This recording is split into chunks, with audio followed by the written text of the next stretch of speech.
მოგესალმებით ჩემო ძვირფასებო. თქვენ უყურებთ გადაცემას რიცხვების ძალა, სადაც ვსაუბრობთ ნუმეროლოგიაზე, ციფრულ ფსიქოლოგიაზე, ეზოთერიკაზე, ასტროლოგიაზე და იმ შემეცნებით მიმართულებებზე, რომელიც ეხმარება ადამიანს საკუთარი თავის განვითარებაში, შემეცნებაში და იმ სწორი გზის პოვნაში, რომელიც ასე ძალიან გჭირდება. დღევანდელ გადაცემაში ვისაუბრებთ როგორც ასტროლოგიაზე, ასტრომატრიცაზე, ასევე შეთავსებაზე. ჩვენ შეგვიძლია გავიგოთ ნებისმიერ ადამიანთან შეთავსება თუ როგორ გამოვიყენოთ და რა საბაზისო მიმართულებები უნდა გავითვალისწინოთ, რომ ავაწყოთ ადეკვატური ჯანსაღი ურთიერთობები. დღევანდელი ჩვენი გადაცემის სტუმარი არის ასტროლოგი, ჩემი მასწავლებელი და შესანიშნავი ადამიანი ლადო ხუნდაძე, რომლისგანაც პირადად მე ძალიან ბევრი რაღაც ვისწავლე. ის მოგვიყვება ასტროლოგიის შესახებ, როგორ გამოვიყენოთ ყოველდღიურობაში და რა ძირითადი საბაზისო მცნებები უნდა იცოდეს ყველა ადამიანმა. გამარჯობა ლადო. გამარჯობა თათია, მოგესალმები, ძალიან დიდი მადლობა დაპატიჟებისთვის და ესეთი წარდგენისთვის. ჩემთვის პირადად დიდი პატივი არის შენთან სტუმრობა და შენთან ურთიერთობა, იმიტომ რომ მე ვფიქრობ ჩვენ ყველანი ერთმანეთის მასწავლებლები ვართ და ძალიან საინტერესო ინფორმაციის და ცოდნის მატარებელი პიროვნება ხარ შენ და მინდა რომ კიდევ ერთხელ წარმატებები და ჩემი პატივისცემა გამოხატო შენ მიმართ. ეხლა რაც შეეხება თვითონ ასტროლოგიას, ასტროლოგია არის ძალიან მრავალშრიანი და ღრმა მეცნიერება, ფილოსოფიური მიდგომა, მაგრამ მე ვიტყოდი რომ უფრო ეს არის ინსტრუმენტი, თუ როგორ შეიძლება გამოიყენოს ადამიანმა ეს ყველაფერი, ხო? ანუ ამაზე არის საუბარი. ანუ ჯერ დავიწყოთ იმაზე საუბარი, რომ თვითონ რა არის ასტროლოგია, ხო? ეს არის პლანეტების და არა მხოლოდ პლანეტების ზეგავლენის შედეგი ცოცხალ და არაცოცხალ ორგანიზმებზე. მე პირველი რაც მინდა ეხლა ვთქვა, რომ აი ასტროლოგია რო იტყვის, ამბობს ადამიანი და გაიგონებს, ყველას გონია რაღაც წინასწარმეტყველება ან პროგნოზი. ასტროლოგია ხა როგორც ასეთი მოიცავს პროგნოზის ელემენტს, მაგრამ უფრო გაცილებით ღრმა არის და აქვს ძალიან ბევრი შრე. მე ვფიქრობ, ყველაზე უმთავრესი გამოყენება ასტროლოგიის, თუნდაც პრაქტიკულ ასპექტში, რაც შეგვიძლია მივიღოთ მისგან სარგებელი, არის ის, რომ ჩვენი გზამკვლევი იყოს, დაგვანახოს ჩვენი პოტენციალი, როგორც ინსტრუმენტმა, თუ რა ბაგაჟით მოვდივართ აი ამ მატერიალურ სამყაროში, რა არის ჩვენი ძლიერი მხარეები, სუსტი მხარეები, წყალი საიდან ჟონავს თქვათ, რა პერსპექტივები აქვს ადამიანს, რა საფრთხეები აქვს, სად უჭირს, როგორ შეიძლება ამ პრობლემის მოგვარება, რა არის ასე ვთქვათ კარმიული მისია დაახლოებით ესე შეგვიძლია ვთქვათ, ну, ყველაფერი ბედისწერულია, ანუ კარმიულია ასე ვთქვათ, მაგრამ არის ბევრი მაჩვენებელი თუ აი რა ჭირდება მის სულ სამშვენელს და საით უნდა იაროს, რა თვისებები, რა სფეროები უნდა გამოიმუშაოს ადამიანმა, რომ უფრო მეტად დაკმაყოფილებული იყოს. ასტროლოგია, როგორც თავიდან ვთქვით, ეხება ძალიან ბევრ სფეროს. აი ნუმეროლოგიას თუ დააკავშირებდი და ანუ ეს აქვს თუ არა საერთო, ან აი განსხვავებები რა არის? რა თქმა უნდა, ეხა ნუმეროლოგიას რაც შეეხება, მე მქონდა ნუმეროლოგიასთან შეხება და ვცდილობ რომ უფრო ღრმად შევიდე ნუმეროლოგიაში, იმდენად რამდენადაც ნუმეროლოგიაც ისევ როგორც ასტროლოგია, ეს არის სამყაროს ენა, ანუ ინსტრუმენტი, როგორ ვიცხოვროთ ადამიანებმა უკეთესად, რომ გაგვათავისუფლოს აი ამ ნუმეროლოგიამ და ასტროლოგიამ და უფრო ვიყოთ ეფექტიანები და უფრო ჩვენი ცხოვრება იყოს ჰარმონიული, ბედნიერი, მატერიალური კუთხით და ფსიქოლოგიური თვალსაზრისით. ხო, აი ეს უნდა მოქცეს. გინდა ასტროლოგიამ, გინდა ნუმეროლოგიამ და სხვა დისციპლინამ. აი ნუმეროლოგიას რაც შეეხება, პირადად მქონდა მაგის ფუფუნება, რომ შენგან მესწავლა და მიმეღო, ესე ვთქვათ, რჩევები თეორიულად და პრაქტიკულად, რისთვისაც ვისარგებლებ ამ შემთხვევით და კიდევ ერჯერ მადლობას გადაგიხდი. რაც შეეხება ნუმეროლოგიას, ეს არის სამყაროს ენა გამოხატული ციფრებით. აი როგორც ვთქვათ, ასტროლოგია პლანეტებით არის, ნუმეროლოგია ციფრებით არის. გავიხსენებ იმ ციტატას, რომ ღმერთმა სამყარო შექმნა თვლით, ზომით და წონით. სამყაროს ენა ნუმეროლოგია არის. პითაგორა კიდე იყო ნუმეროლოგი, ხო? ამიტომ ეს სამყარო როგორც ასეთი, ჩვენ გველაპარაკება მინიშნებებით, ხო? გველაპარაკება ვთქვათ ციფრების მეშვეობით, პლანეტების მეშვეობით და ასე შემდეგ. და არა აქვს ამას გადამწყვეტი მნიშვნელობა ადამიანის საიდან გამოიტანს ინფორმაციას იქიდან აქეთ. შეიძლება ადამიანმა საერთოდ ღრუბლებს შეხედოს, ან ფოთლებს შეხედოს და იქიდან მიიღოს ის ინფორმაცია, რასაც თუნდაც მე ასტროლოგიით მივიღებ, ხო? შენ ნუმეროლოგიით მიიღებ. ამიტომ ყველა ისეთი მიმართულება, რომელიც არის ასე ვთქვათ მეტაფიზიკური, მაგრამ დგას მეცნიერულ საფუძველზე, აი თუნდაც ნუმეროლოგია, ხო? ანუ ეგ ხო არ არის მხოლოდ რაღაც, ან თუნდაც ასტროლოგია ინტუიციური რაღაცა, რომ მე ესე ვხედავ. თუმცა კი არის აქ ინტუიციის ნაწილი და ირაციონალური სფერო, მაგრამ თვითონ მეცნიერული დაკვირვება არის, ხო? და ამის სინთეზი არის. კი, და აი ზუსტად ამ ინტუიციასთან და ინტერპრეტაციასთან დაკავშირებით მინდა და მე თქვა ერთი სიტყვა, რომ აი ხო, არის, ბევრი ადამიანი ხელმძღვანელობს ნუმეროლოგიით, ასტროლოგიით რაღაც, მაგრამ აი ამას მინდა გავუსვა ხაზი კიდევ, რომ ადამიანის ინტუიციური და ეს შინაგან და რაღაც აი უფრო რაღაც ისეთ შეიძლება დავარქოთ ზებუნებრივ ძალასაც აქვს, ხო? დიდი ზეგავლენა, იმიტომ რომ ახლა მე მაგალითად, შენ რომ გაარჩიე ჩემი რუკა და ჩემი დაბადების თარიღი, ისეთი რაღაცეები თქვი, რაც აი ისედაც მე ხო ვიცი ნუმეროლოგიურად, მომისმენია, მაგრამ აი იმაზე მეტი თქვი და აი იმაზე მეტი გავიგე შენგან, ვიდრე შემეძლო რომ გამეგო, ხო? და აი ესეც ხო არის აი შინაგანი რაღაც ადამიანის, რასაც შეუძლია კითხვა ამ ყველაფრის უფრო უკეთესად. კი, მე ვფიქრობ, აი ეს ყველაფერი, ხო, ნუმეროლოგია, ასტროლოგია, ხო, ჩვენ უნდა გამოვიყენოთ როგორც ინსტრუმენტი და აი მახსოვს შენ რამდენადაც კვლევებსაც ატარებ პრაქტიკულ ასპექტში, იმიტომ რომ ხა მე თამამად შემილია ვთქვა შენზე, რომ არ ხარ, ასე ვთქვათ, თეორიაში ჩარჩერი, თუმცა კი შენ ძალიან ფუნდამენტური განათლებები გაქვს მიღებული თუნდაც ნუმეროლოგიაში, მაგრამ ცდილობ რომ ჩარჩოს მიღმა გახვიდე. ნებისმიერი, აი ცოტა ხანი თავი რო დავანებოთ ამ თემას და ხელოვნებაში გადავიდეთ, ხო? ნებისმიერი ძლიერი ხელოვანი, ვინც ეპოქა შექმნა, იმათ ჰქონდათ საბაზისო და ფუნდამენტური განათლება, ხო? რაც მოიცავს თუნდაც ფორმალურ განათლებას, მაგრამ აი ამაზე დაყრდნობით, ფორმულებზე დაყრდნობით, ხო, აი მე ხა ასტროლოგიურად ვიტყვი, სატურნზე დაყრდნობით, თუნდაც რვიანზე, ხო, სისტემა, ხერხემალი, რის ირგვლივაც უნდა ვიმოძრაოთ. აი ამან უნდა გაგვიყვანოს ჩვენ ურანზე, თავისუფლებაზე და ჩარჩოს მიღმა.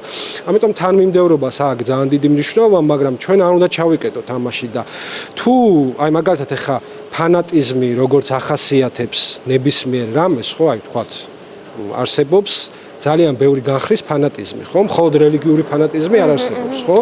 არსებობს ნამდვილი რელიგია, ჩვენ შემთხვევაში ქართულ გეოგრაფიაში ეს არის მართლმადიდებლური ქრისტიანული რელიგია, რასაც მე უდიდეს პატივს ვცემ და ვამაყობ ამით. მაგრამ როგორც ვთქვათ, ნებისმიერ მოძღვრებას, ნებისმიერ მიმდევრობას, შეიძლება მათემატიკოსი იყოს, ხო, ადამიანი, მაგრამ იყოს ფანატიკური. ყველაფერს მოყვება ფანატიზმი. მაგრამ ეს მათემატიკის და რელიგიის და ასტროლოგიის ბრალი კი არ არის, ჩვენი არასწორი აღქმების ბრალი არის, ხო? ხო, რა სწორად არის ნათქვამი. ამიტომ მე მქონია პირადად ჩემ თავზეც რომ თავიდან რომ ვიწყებდი, ცოტა აი რაც არ იყო მთავარი და რაღაც ტექნიკური დეტალები იყო, იქ გადავდიოდი უფრო მეტად და რაც მართლა აი სული და გულია, ხო, ასტროლოგიის აი ცოცხალი რაც არის და არა მშრალი, ხო? იმას ვერ ეს ყველას გვემართება რაღაც მომენტში. ხო, და აი ეს სწორად უნდა გამოვიყენოთ ასტროლოგია და არ უნდა გავხდეთ ამაზე ჩაციკლული. და ბოლო-ბოლო ის ასტროლოგიაც იმიტომ გჭირდება, რომ ჩვენ იმ დონეზე განვითარდეთ ფიზიკურად, მენტალურად, ფსიქოლოგიურად, ეთერულად, ასტრალურად, სულიერად, რომ მე ამ პლანეტების ზეგავლენას დავაღწიოთ თავი. ყოველ სულ ამაში ხوار ვიქნებით, რომ აი დღეს წვიმა არის, ამიტომ ვერ გავალგარეთ, უნდა განვითარდეთ ჩვენ იმ დონეზე, რომ ჩარჩოს მიღმა გავიდეთ. მაგრამ ამისთვის გჭირდება ეს ფორმულები, რუკები, რომ გამოვიყენოთ ეს ყველაფერი, თუნდაც ნუმეროლოგია, ხო? ამიტომ მე ვფიქრობ, ჩვენი ინტერპრეტაციები და აღქმები და მიმართება რამდენად სწორი იქნება ასტროლოგიაში. აი როგორ ვიყენებთ, რაში მჭირდება ასტროლოგია, ხო? აი მაგალითად არსებობს სამედიცინო ასტროლოგია. ქართველი ასტროლოგებიც მუშაობენ ამ თემაზე ძალიან საკმაოდ წარმატებით, ხო? ეხლა სამედიცინო ასტროლოგია რისთვის არის კარგი?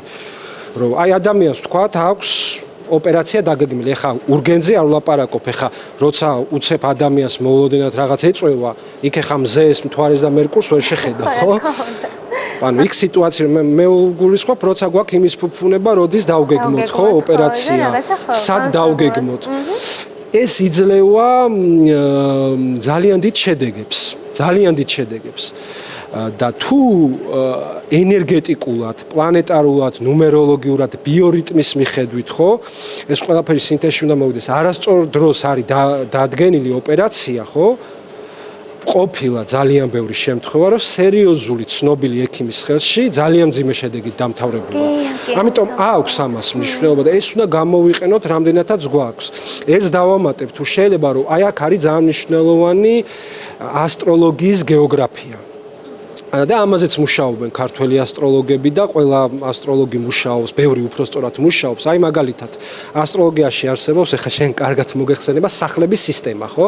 ანუ რა არის ასტროლოგი? ეხლა უცებ ვიტყვი, რომ ძალიან აი 4 სიტყვაში რომ მოვყვეთ, ეს არის პლანეტები, ზოდიაქოს ნიშნები, ასტროლოგიური სახლები და ასპექტები, ხო? ანუ პლანეტები ეს არის, თქვათ, მერკური, გონების პლანეტა, კომუნიკაციის პლანეტა, მთვარე, ქვეცნობიერი ემოციები, მერკური გადაადგილება და ასე შემდეგ. ზოდიაქოს ნიშნები ეს არის თქვათ როგორ ვლინდებიან და სახლები უფრო კონკრეტული არის რა ეხლა ძალიან ისე ვყვები სფეროები არის. ანუ ადამიანი რო იბადება, ხო, აი თქვათ დაიბადა კონკრეტულ ქვეყანაში, ხო, აი გრძედის და განედის და ანუ გეოგრაფიის მიხედვით კონკრეტულ სახლების ბადეში ხვდება. და ეს სახლები არის სფეროები. არსებობს თქვათ ჯანმრთელობის სახლის სფერო, არსებობს თქვათ უცხოეთის სფერო.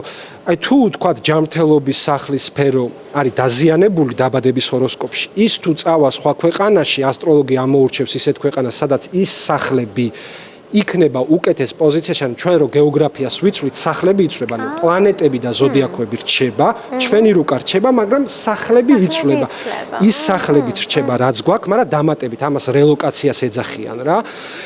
ხო და ასტროლოგი შეუძლია ამოურჩიოს ისეთი გეოგრაფიულად წერტილი, რომელიც ნაკლებად მტკივნეული იქნება მისთვის, აი რაც აქ, რომელი სფეროც აქ დაზიანებული, ის სფერო შეუძლია შეუცვალოს სხვა სფეროს.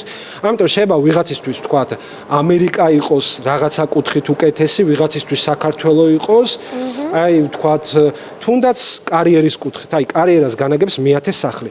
აი დაბადების მომენტში ვთქვათ ადამიანი დაიბადა საქართველოში პირობითად და მეათე სახლი პირობითად ვიძახი სატურნი ძალიან სუსტ სტატუსში აქვს, ხო? ხა სატურნს ვერ შეცვლი, მაგრამ მეათე სახლის პოზიციას შეცვლი ისეთნაირად გეოგრაფიულად, რომ უფრო მეტი გაქვს შანსი და იმ ქვეყანაში ვთქვათ, აი მეათე სახლის ზონას, ანუ კარიერის, მიზნების და წარმატების ზონას გაიუმჯობესე. იქ რაღაცა ეხა უარყოფითად შეიცვლება, ეხა ბალანსი არის, მაგრამ ის თემა. ამიტომ აი ასტროლოგიურ გეოგრაფიასაც აქვს მნიშვნელობა, ხო? ესეც შეგვიძლია. არის ძალიან კიდე მნიშვნელოვანი მაგალითად ელექციური ასტროლოგია, აი როდის დავიწყოთ ბიზნესი, რა პერიოდში, ან რაღაცის წამოწყებისთვის, თარიღის შერჩევისთვის, ხო? არის კიდე ძალიან მნიშვნელოვანი აი მუნდანური ასტროლოგია, ეს არის აი გეოგრაფიული ქვეყნებს, ანუ საქართველოს, ამერიკას, კანადას, ყველას თავის ჰოროსკოპები აქვს და ამით ხელმძღვანელობენ პოლიტიკოსები, ამას ეხა არ ახმაურებენ, მაგრამ ეგ ეგრე არის, ხო?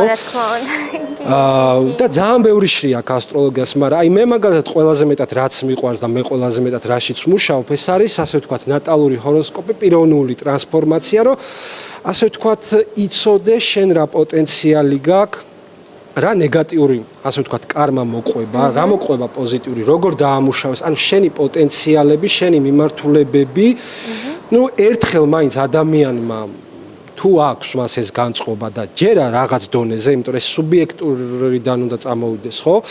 და გააკეთოს თავის ჰოროსკოპი, რომ ნახოს მას რა მოყვება, ეს როგორც აი მაგალითად ჩვენ ვთქვათ, აი ფსიქოლოგებთანაც რომ მიდიან, ხო, უფრო კოუჩები რომელიც არიან, ხო, ანუ პიროვნული განვითარების კუთხით შეიძლება ფსიქოლოგიურ ასპექტში ძალიან კარგად იმუშაოს, ამან ჯანმრთელობის კუთხით, დაგეგმვის კუთხით და ასე შემდეგ, ანუ ყველა თემას ეხება ასტროლოგია რა.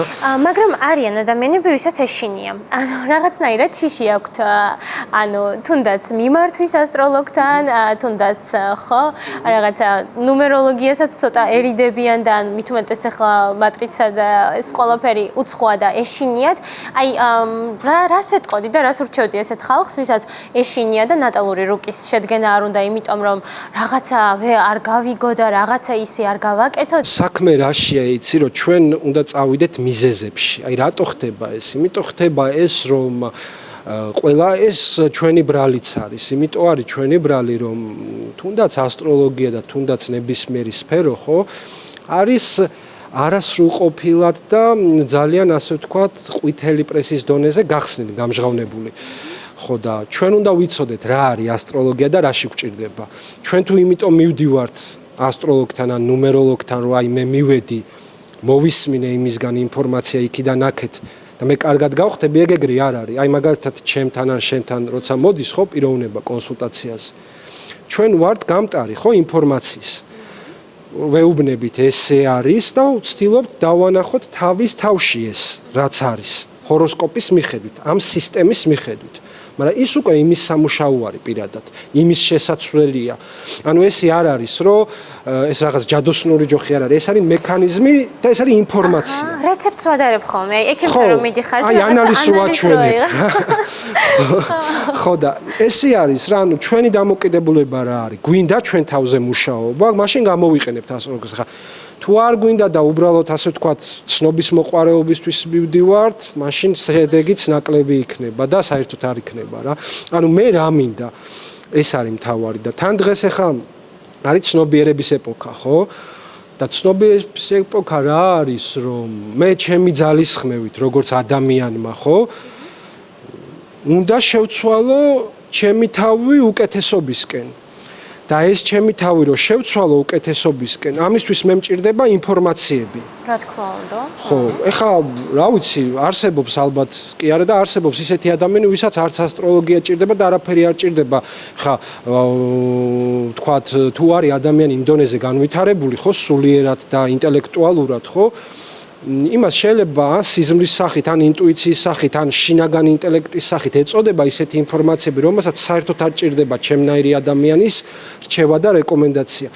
ეს ანუ პიროვნების განსასაზღვრელია. ისიც არ არის მაგალითად, რომ ჩვენ დავაბრალოთ პლანეტებს რაღაცები, რომ აი ვთქვათ, აი მე მაგალითად ვთქვათ, მზე ამა და ამ ზოდიაქოში ამა და ამ სახლში მყავს და იმიტომ ვარ ესეთი. იმიტომ კი არ ვარ ესეთი, მე რო ესეთი ვარ, ის ამას მაჩვენებს. ანუ ის უბრალოდ აი რუქა არის, რუქა გზა არ არის, გზას გაჩვენებს.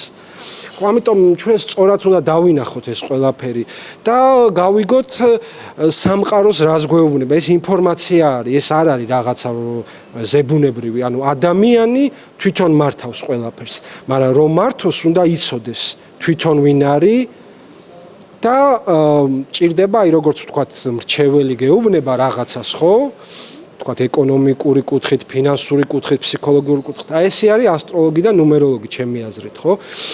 ამიტომ ამაში ცუდი არაფერი არ არის. მთავარია ის ასტროლოგი თუ ნუმეროლოგი სპეციალისტი იყოს წრფელი, მოტივირებული და სწორად მიუდგეს ადამიანს. ხო, ანუ ეს ფატალური არ არის. ხო, ანუ ყველას რაღაცა ისეთი თავისი გურუ ყავს, თავისი არის რომ ანუ რაღაცნაირად მიგიწევს გული ამ ადამიანთან, ხო, არის ხო, ყველას ასე ვთქვათ თავისი ანუ ჩვენ ხო ასე ვთქვათ ყველა ხო ხო აი ვიბრაციებს და რაღაც შინაგანი ქიმია არის ამას ახლა მოყოლით ვერ გადმოცემ. და ვისაც როგორი ადამიანთან მიუწევს გული ხო თან რა არის იცი რომ აი შეიძლება მაგალითად მე მომწონს შენი ნუმეროლოგიური რჩევები, შენთან კონსულტაცია სხვასაც მოწონს, მაგრამ ის იმასთან გაიხსნას უფრო მეტად. მე შენთან გავიხსნა და ესე შემდეგ. ამიტომ ეს ძალიან ინტიმური სუბიექტური საკითხი არის და ამისი ჩარჩოში მოქცევა და ფორმულები და რეცეპტებით მე ესე არ უყურებ რა და მე ერთადერთი რაც შემიძლია ვთქვა, რომ მაქსიმალურად უნდა გამოვიყენოთ ეს ცოდნები, რაც არსებობს, თუ მოგწონს ჩვენ. უნდა შევხედოთ ამას. აი ამერიკელები მაგალითად ესე ამბობენ, რომ მოგეხსენება ხა პრაქტიკული ხალხი არიან ამერიკელები, ფილოსოფიაც პრაქტიკული აქვთ და ჩვენ არ გვაინტერესებს ასტროლოგია ისეთია თუ ასეთია. ჩვენ ხედავთ რომ ასტროლოგია მუშაობს. და მუშაობს კარგად.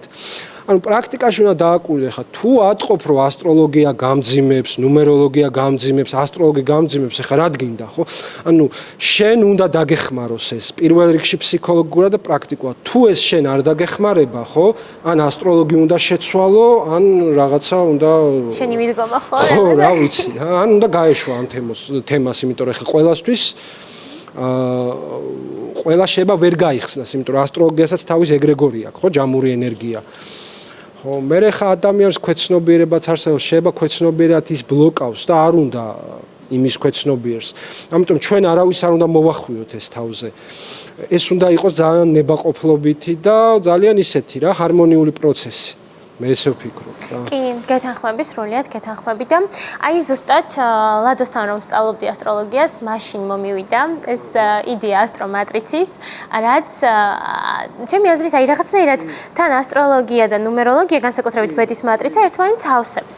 მართალია. ახლა ჩვენ გვაქვს ასტროლოგიაში აღმავალი, დაღმავალი კვანძები, გვაქვს მატრიცაში წინაცხოვრების კარმული ვალი, ფიზიკური კარმული ვალები და აი ეს ყველაფერი რომ დავადოთ, ასე ვთქვათ, ვიღებთ ძალიან დიდ შედეგებს და ანუ უფრო მეტს ვიგებთ. ანუ ადამიანს რომელსაც აქვს ისიც ხო რაღაცა მესამე გამოყავს, რაღაცა თავისი ხო აზრი უყალიბდება მერე უკვე და აი ზუსტად ლადოსთან სწავლის დროს ეს იდეა გაგვიჩნდა, ასე რომ ვისაც სურს ყველა ინსტრუმენტი მოირგოს და ვისაც სურს ასე ვთქვათ ისიც და ისიც შეიმეცნოს და საკუთარი დასკვნები გამოიტანოს, მოგმართეთ ძალიან დიდი სიამოვნებით გაგიწევთ, ასე ვთქვათ, გიდობას, ხო? ამ სამყაროში. ძალიან საინტერესო სამყაროში. კი ბატონო, ხო ესე იგი ნუმეროლოგიაზე და ბედის მატრიცაზე, ესე იგი მე ხო ასტროლოგიურად რამდენჯერ ჩემ თავზეც და სხვებთანაც და აი რო გავიარე ვთქვათ ბედის მატრიცა შენთან, ხო, კონსულტაციას გულისხმობ ამ შემთხვევაში. იქ მე ისეთი რაღაცები აღმოვაჩინე, რაც ვთქვათ ასტროლოგიაში, არ ვიცი, ხა შეიძლება არსებობს, მაგრამ მე ვერ დავინახე და არ იყო. პირიქითაც არის, ხო? და პირიქით მეც იგივე. ამიტომ ეს ყველაფერი, აი, თუნდაც ასტროლოგიაში კიდე არსებობს სხვადასხვა სისტემა, ისევე როგორც ნუმეროლოგიაში, ხო? აი ჯიოტიში მაგალითად ინდური სისტემა არის. იქ სხვანაირად არის, ბევრი რამე კი არა, ალბათ 70%. ხო და ეს ერთი მეორეს კი არ გამორიცხავს და ებრძვის ადამიანმა ყველას უნდა მოусმინოს და მე აიღოს იქიდან რაღაცა. ხო, ესეც არის. ამიტომ არ შეიძლება რომ ჩვენ ერთი უარყოთ, მეორე ან დავაპირისპიროთ და ვინც რომელს მოირგებს, მე ის ისე იქნება რა. მე ესე მგონია. ამიტომ ცოდნაზე დადებითად მოქმედებს და არა ის რომ რაღაცა ვთქვათ ეს ჯობია, ის ჯობია რა. ზუსტად, აი და თუნდაც აი ეზოთერიკა და ეს ნუ სხვადასხვა მიმართულებები, თუნდაც კლასიკური ნუმეროლოგია, პითაგორას კვადრატი, ხო? ეს ყველაფერი, რა თქმა უნდა, ადამიანმა რაც უფრო მეტი იცის, შეუძლია რომ გააერთიანოს და ასე რომ ნუ ჩემი აზრით ადამიანებმა უნდა ნახონ თავისი გზა, უნდა იყონ გახსნილი და შესაბამისად, ანუ ყველას ისე დაულაგებს და ისე ესაუბრება სამყარო თავის ენაზე, როგორც საჭიროა, ხო? აი, როგორც ახლა ჩვენ ქართულად ვსაუბრობთ და ვიღაც ფრანგულად საუბრობს, ხო? ერთი და იგივე შეიძლება ვსაუბრობდეთ თუნდაც სხვადასხვა ენაზე. ახლა და ლადო, ერთი კითხვაც მაქვს უბრალოდ, ანუ რა რჩევას მისცემდი აი ყოველდღიურობაში მაგალითად ხო ანუ ის რომ ჩვენ ნუ ეს ყველაფერი გამოვარკვევთ, ბევრი ვერ იგებს ხოლმე მე ამ კონსულტაციის შემდეგ აი ყოველდღიურობაში როგორ გადმოიტანოს, ხო? და აი ყოველ დღე რა შეიძლება ადამიანმა აი როგორი მიმართულება მისცეს ამ ინფორმაციას, რომ რაღაცა პატარ-პატარა შედეგები იყოს. თუმცა ვიცით რომ ახლა ეგრევე შედეგი არ იქნება, ახლა როგორც სპორტდარბაზში წახვალ და ივარჯიშებ და მოხვალ და ვერაფერ შედეგს ვერ დაინახავ, ხო, ჭირდება სისტემატიურობა, 1 წელი, 2 წელი რომ შედეგი იყოს და აი აქაც ანუ საიდან უნდა დაიწყოს ადამიანმა ყოველდღიურობაში? ხო, ეხა ეს ძალიან ისეთი შეკითხვა, კომპლექსური შეკითხვა, აი აქ ეხა პრაქტიკულად რო გითხრა ძალიან იყოფა აზრები. ეხა და რატო რომ მე ხა ბევრ ასტროლოგს, ამ შემთხვევაში ასტროლოგიაზე ვიტყვი, ვიცნობ, რომლებიც ასე ვთქვათ, აი თავის თავზეც ყოველ დღე, ყოველ წამს უყურებენ ყველაფერს და ამას აქვს თავის მიზეზები, ეს რაღაც ფანატიზმი არ არის რა, ანუ ყოველ დღე რა ტენდენციებია მის რუკასთან შეფარდებით და გეგმავენ ამას. ამით შეიძლება რაღაც საფრთხეც აირიდოს, კორექციაც გააკეთოს ამითი. უფრო ეფექტიანად გამოიყენოს, ვთქვათ, საქმიანი კუთხით და ასე შემდეგ. არიან ასტროლოგები, რომლებიც ნაკლებად ესე ყოველდღე იმაშვებიან. ეს თვითონ პიროვნების გასარჩევი არის, ხო. ხო, ასტროლოგიის მეშვეობით შეიძლება ბევრი ნეგატივის არიდება, საფრთხეების, ავარიის და ასე შემდეგ რა. ხო, მე მაგალითად ეხა ძალიან ზოგადად რო ვთქვა, ურჩევდი რომ ადამიანებმა მხოლოდ თავის ნიშანთან არ გააიგივონ თავისი თავი. აი მაგალითად ეხა შენ ხარ მშვილდოსანი მზის ნიშნის მიხედვით, მე ვარ მზის ნიშნის მიხედვით ტყუპები. ხო, მაგრამ ეს მხოლოდ ძალიან ცოტა პროცენტია, 10%-ია, ხო? ამიტომ აი მე ტყუპები ვარ, მე მშვიდოსანი ვარ, მე მერწყული ვარ და ესე იქნება, ეგრე არ არის. ეს ერთი. მერე მეორე. აი ძალიან კარგი იქნება თუ თქვათ გამოიყენებენ უკურსო მთვარის პერიოდებს, რომელსაც დებენ უფასოდ ქალბატონი ხათუნა ნოელი, უბრწყინვალესი ასტროლოგი, ბატონი რამაზ გიგაური თავის გვერდზე დებენ. მე ყოველთვის ვიღებ ვაზიარებ, რომ ყველა ხალხმა ნახოს და ორივეს უდასტურებ ჩემ პატივისცემას და კიდე დამატებით ამისთვისაც მადლობა, რომ ხალხს ესე უზიარებენ აი ამ პერიოდებს, იმიტომ რომ ეს უკურსო მთვარის პერიოდი რა პერიოდი არის, ხო? ასე ვთქვათ, მთვარე თავისუფალ სვლაში არის შესული. მე ხა ტექნიკურ დეტალებში აღარ შევალ, ხო? დაახლოებით უხეშად რო ვთქვათ, 2 დღეში, 3 დღეში ერთხელ არის ხან 2 საათია ხან შეიძლება მთელი დღე ღამე იყოს, ხო? აი ეს უკურსო მთვარის პერიოდი ზოგადად მიიჩნევა არაეფექტიანად რაღაცა სიახლის დაგეგმვაში და არახელსაყრელია რაღაცის წამოწყებაში. პასიური პერიოდი. ამ დროს მთვარე ჩვეულებრივზე მეტად ადუნებს ჩვენ ყურადღებას. აი ასე დროს მაგალითად თუ ადამიანი ოპერაციას იკეთებს, თუნდაც შეიძლება ექიმებს სულ დაავიწყდეს რა. ანუ გამორჩენა მოხდეს. შეიძლება ასე დროს დაწყებული საქმე ან დაწყებული პროცესი ან ჩავარდეს, ან გაიწელოს, ხო? ანუ როცა გვაქვს ჩვენ ამის ფუფუნება, ხო? როცა გვაქვს ჩვენ ამის ფუფუნება, შეგვიძლია რომ ამ პერიოდში რაღაც მნიშვნელოვანი და გარდამტეხი არ დავგეგმოთ და არ განვახორციელოთ, ხო? მაგრამ აი ეს პერიოდი ხა აი სამყაროში ხა შენ ძალიან კარგად მოგეხსენება, რომ აბსოლუტურად კარგი და ცუდი არაფერი არ არის. ის, რასაც ჩვენ ნეგატიურს და მძიმე პერიოდს ვეძახით, რაღაცისთვის არის კარგი. აი რისთვის არის ხა უკურსო მთვარის პერიოდი კარგი. უკურსო მთვარის პერიოდი კარგი არის, აი რასაც რუტინულად ვაკეთებთ ყოველდღიურად ჩვეულებრივად ეს დაალაგება დასუფთავს და მოდუნებისთვის ამ დროს მედიტაცია, ლოცვა, მუსიკა, ანუ აი ამ დროს ასე ვთქვათ მთვარე თავისუფალ სვლაში არის და ჩვენც ასე ვთქვათ შეგვიძლია მოვდუნდეთ და უფრო ყოველდღიური მშვიდი წყნარი რაღაცები ვაკეთოთ, ვიდრე რაღაც მნიშვნელოვანი. ანუ მე ასე დროს არ ურჩევდი ადამიანებს რაღაცა განსაკუთრებულის მნიშვნელოვანის და რა ვიცი, გარდამტეხის გაკეთებას. ეხა ესეც ძალიან პირობითია, იმიტომ რომ ამის გარდა კიდე სხვა პერიოდებიც არსებობს. ეხა ამას ვერ ჩავშვენ. მეც არ ვიყენებ ესე რო გითხრა ჩემ თავზე. ხო, ეხა რეტროგრადულობებიც როგორი მომენტი არის, იცი რომ აი ხა ეს ძალიან საინტერესო არის და მე რეტროგრადულობა ვაკვირდებოდი და რო გითხრა ეხა სიმართლე იმის მერე უფრო კიდე დავიწყე დაკვირვება რაც შენ თქვა შენი აზრები და შენი რეკომენდაციები და შენი შეკითხვები შემოხვედი, იმიტომ რომ ერთი არის რა წერია კლასიკურ ასტროლოგიაში და მეორე არის ეხა ხო გესმის რომ წიგნის ენაზე რაც წერია იქ ყველაფერი ესე ვერ იქნება ახსნილი რა. მაშინ ნუ ძალიან დაღეჭილად უნდა იყოს რა და განა ის არასწორი არის. ხო და ეხა რეტროგრადული პერიოდი რა არის? რომ რეტროგრადული პერიოდი ნიშნავს, როდესაც პლანეტა თავის მოძრაობის ტრაექტორიას ცვლის და ესე წინ კი აღარ მიდის, უკან მიდის, მაგრამ სინამდვილეში ესე არ არის. პლანეტები ყოველთვის ასე ვთქვათ წინ მოძრაობენ. რეტროგრადულობა ნიშნავს, რომ პლანეტა თავის ჩვეულ სიჩქარეს, უხეშად რო ვთქვათ, იმდენად ჩამორჩება, რომ ოპტიკური ილუზია იქნება, რომ თითქოს უკან მიდის რა. აი ესე ძალიან უხეშად, აი მატარებლები რო გინახავს, შეიძლება გაჩერებული არის და შე რო გვერდით გავური მეორე მატარებლები და გონია მოძრა. აი დაახლოებით ესეთი რაღაცა.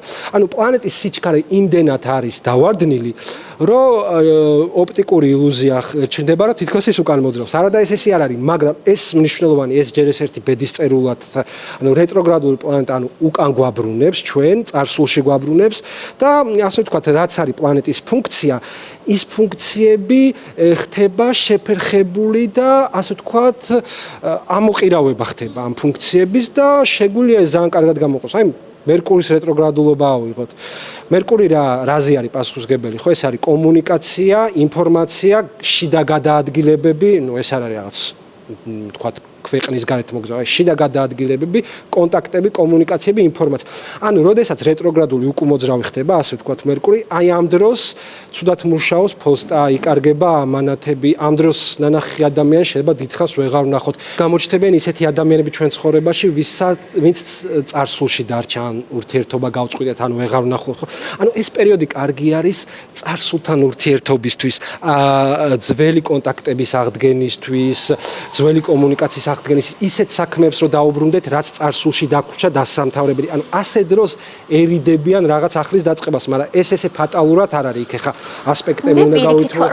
ხო, იმიტომ რომ შენ თვითონ ხო რეტროგრადულ მერკურზე ხარ და ამიტომ ესე ვერ ვიტყვით რა, მაინდა-მაინც, მაგრამ ზოგადად ესე არის მიჩნეული.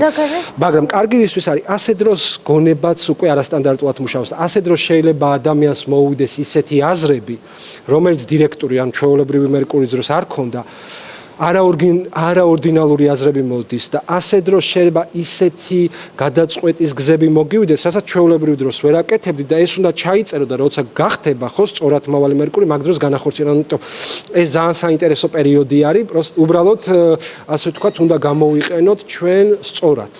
ანუ რისი პერიოდიც არის, ისე უნდა გამოვიყენოთ. რეტროგრადული პლანეტები ზოგადად უკან წარსულში გვაბრუნებენ. ანუ ძველ რაღაცებს უნდა მივხედოთ და გადავაკორექტებოთ რა.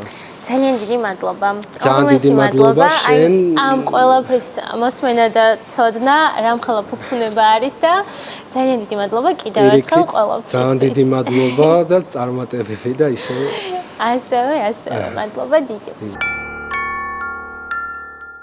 შეთავსების მატრიცა ეს არის უნივერსალური მეთოდი იმისთვის, რომ გამოვარკვიოთ ესა თუ ის ადამიანი რა როლს თამაშობს ჩვენს ცხოვრებაში. ჩვენ შეგვიძლია გავიგოთ, ვინ ვიყავით ერთმანეთისთვის წინა ცხოვრებაში, რა მისია გვაქვს და როგორ მოვმართოთ ჩვენი ურთიერთობები დადებით ასპექტში. უფრო ცხადი რომ იყოს, მოდი განვიხილოთ ერთ-ერთი შეთავსება პრინცესა დიანას და პრინც ჩარლზის. ვიცით ჩვენ რომ ისინი თავისი ნების გარეშე იყვნენ ერთად. ეს იყო ასე ვთქვათ გადაწყვეტილება სამეფო კარის და ჩვენ ხედავთ შეთავსებაში, რომ ამ ადამიანებს აქვთ ყველაზე რთული კარმული ვალი.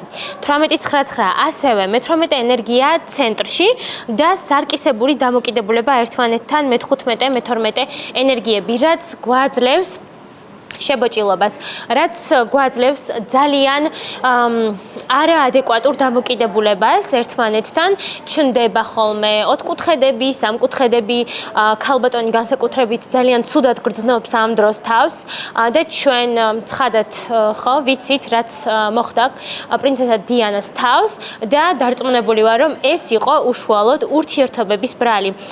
დიანას უნდოდა თავი ეგრძნო ქალბატონად, თავი ეგრძნო, ასე ვთქვათ, სიყვარულით სავსე ქალბატონად, მაგრამ ეს ვერა და ვერ მოხერხდა ზუსტადაც რომ მათი შეთავსების გამო მე-15, მე-12 ენერგიები. ეს არის ყველაზე დაძაბული დამოკიდებულება ერთმანეთთან და ადამიანები ამ შემთხვევაში მხოლოდ უარყოფით ხედავენ ერთმანეთში, ადანაშაულებენ ერთმანეთს და რა თქმა უნდა ეს იწვევს ძალიან დიდ ფსიქოლოგიურ შეიძლება ვთქვათ პრობლემებს, რაც აისახეს შემდეგ დიანაზე განსაკუთრებით. ამ მატრიცის პლუსში გასაყვანად ამ ურთიერთობების დასალაგებლად აუცილებელი იყო უბრალოდ ერთმანეთთან კომუნიკაცია, აუცილებელი იყო სულიერი ბმა და ერთობა მათ შორის. ასე რომ თუ გსურს რომ შენი მატრიცა და პარტნიორთან შეთავსება გაიგო და როგორ წარმართო ის დადებით ასპექტში, აუცილებლად გაარკვიე, აუცილებლად შეადგინე შეთავსების მატრიცა და ნახე, რას გეუბნება ის შენ. ეს იყო გადაცემა რიცხვების ძალა. დიდი იმედი მაქვს, მოწოდებული ინფორმაცია თქვენთვის იყო სასარგებლო და აუცილებლად გამოიყენებთ მას ცხოვრებაში. არ დაგავიწყდეთ ჩვენი YouTube არხის გამოწერა. მიყვარხართ ძალიან. მომავალ შეხვედრამდე.